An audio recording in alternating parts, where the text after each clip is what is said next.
एक बड़ी कुब्जा निकली जो चंदन घिस कर ले जा रही थी, जो कंस की सैरंधरी दासी थी, लेकिन कृष्ण को देखकर बावरी हो गई। उसने कहा भले ही मेरे टुकड़े टुकड़े कर दे, कंस ये जान करके उसका चंदन मैंने कृष्ण को दे दिया है, और मैं जानती हूं कि वो मेरे शरीर के अनेक टुकड़े करके भूखे कुत्तों को डाल सकता है, चील कौवे गिद्धों को फेंक सकता है। जिस दिन उसे पता लगा कि मैंने कृष्ण को दे दिया कंस का चंदन, भला ही कुछ हो, पर मैं सांवरे को चंदन लगाऊंगी उसके माथे पर, उसके वक्षस्थल पर, उस चिन्ह को मैं स्पर्श जरूर करूंगी। भृगुलता, जहां भृगु ऋषि ने पग प्रहार कर विष्णु की छाती पर लात मारी थी, मैं उसे देखना चाहूंगी कि इसे क्रोध नहीं आता। वो नारायण आज हमारे यहां आ रहा है। तो चंदन की कटोरी लेके चल पड़ी कि उनके चरणों में, वक्षस्थल पर, मस्तक पर, अंगराग और ये गंध में लगाऊंगी।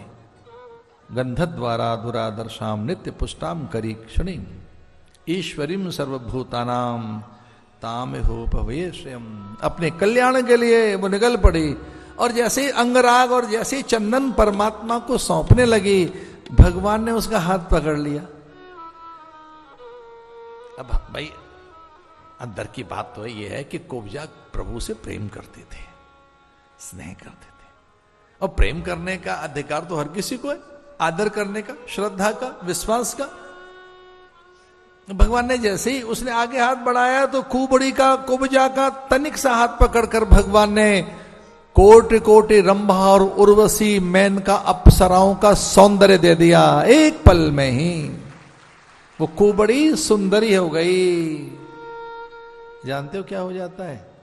जिस दिन भी हमारे लड्डुओं के थाल को तुलसी छू लेती है, और जैसे पट बंद करके हम ठाकुर को सौंप देते हैं, बेचारा लड्डू लड्डू नहीं प्रसाद हो जाता है, लड्डू नहीं रहता। जिस दिन भी आपने अपने आप को सौंप दिया भगवान को, जिस दिन भी आपने अपने आप को सौंप दिया भगवान को, सच मानिए अब मनुष्य नहीं रहेंगे, प्रसाद हो जाएंगे, भगवान की वस्तु बन जाएंगे आप।